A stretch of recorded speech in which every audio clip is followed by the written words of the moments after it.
let's talk about pricing first and why talking about money is so difficult. And I think more so than in other cultures and communities, the creative community has a really hard time talking about money, associating value to the work that they do. And I think that's born out of a lot of things. One is I think we've coded the word money as something that's evil and something that we don't want to do. It's bad to talk about money. It's wrong. It makes us feel dirty. The other thing is I think there's guilt associated with giving somebody something that you do because it was an expression of joy and of love for you. So to charge somebody for something like that, boy, that feels really weird. And that's why we undervalue our work. And third, I think society has historically looked at creative works as not valuable. And so that's systemic and that's kind of in our culture. It's like, why don't you do something serious with your life? Like become an accountant, become a doctor or an attorney. Nobody ever says, why don't you do something serious with your life? You should be a brand strategist. Nobody says that, or as far as I know. And so we're fighting against these three very powerful forces. And what we need to do is to assign new meaning to the words that we feel so that we can let go of the stigma or these old habits and ideas. Once we can do that, this is very powerful. And you can apply the same concept to anything. If you have a limiting belief around your maximum potential or whether or not you can date a person, and it applies because you've assigned certain meaning via words. And then those words are your prison cells. So what I want to do is be able to teach people how to flip those words. So I'm going to show them techniques and ways that they can overcome this. Now, when it comes to talking about money, why do people have such a difficult? Because they're not trained to talk about this. They don't have the skill sets. And as far as I know, there aren't too many classes in design school where they are being taught by people who are relevant in the industry, who think a certain way about money and can teach it. A lot of it is theoretical. A lot of it is from academics.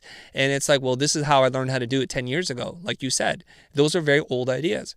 So one thing that we need to know is this, is beauty, like fairness and pricing, is in the eye of the beholder. It's subjective. It's not objective. So the common mistake that most people have is they look at the value as to what they put into it. So they're looking at their time, their materials, and saying, well, based on this seems like a fair way to price this. What they have not taken into account is the other person's idea of fairness and value. So when we help to enumerate how valuable it is to the other person, we start to get a real sense of the value of the thing that we're making. So of course, naturally then, companies have big problems to solve where this piece of communication is very valuable to them, as opposed to a small company where it's inconsequential. They will pay a different amount based on how they see what is fair. And I think there's a lot of people who kind of grimace at this thought. They're like, what do you mean? So you're going to charge more for a client who can afford more?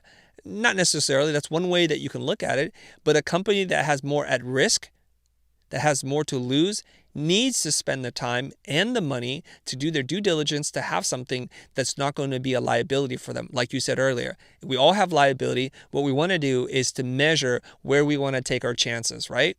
So there's that part of it. And so there's a term, it says price the client and not the job.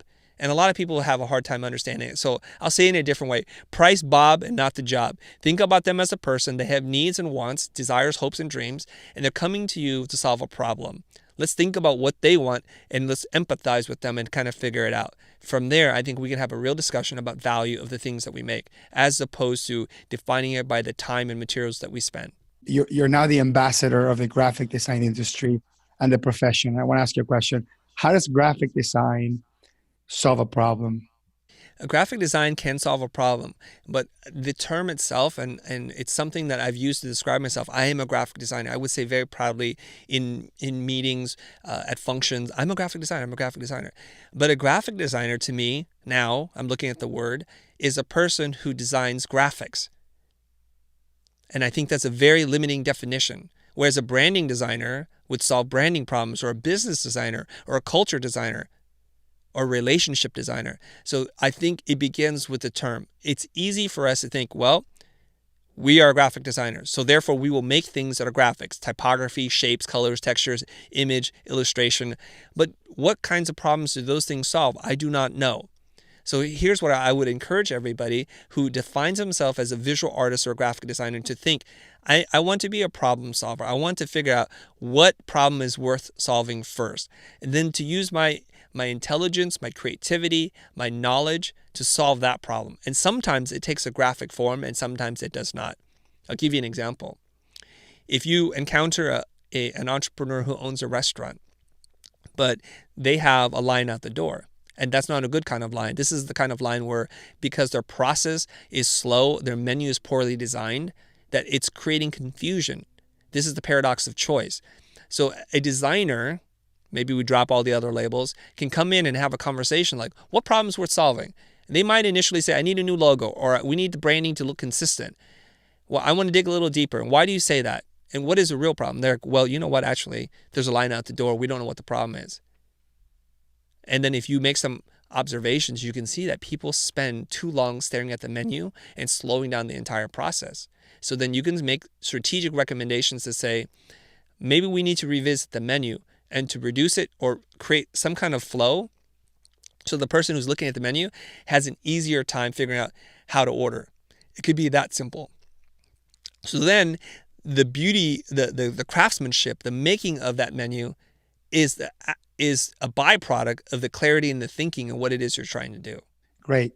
And Chris, how can people learn more about your business, your videos, your products, everything that you're involved with? We are on almost every major platform that you can find us on social media. So the best place to go to is thefutur.com.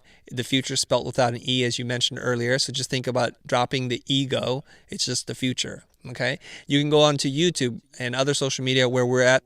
The Futur is Here. The Futur is Here. And you could follow me on Twitter, on Instagram. I'm at the Chris Do, and that's spelled D-O. Chris, thank you so much. It was an honor. Thank you very much.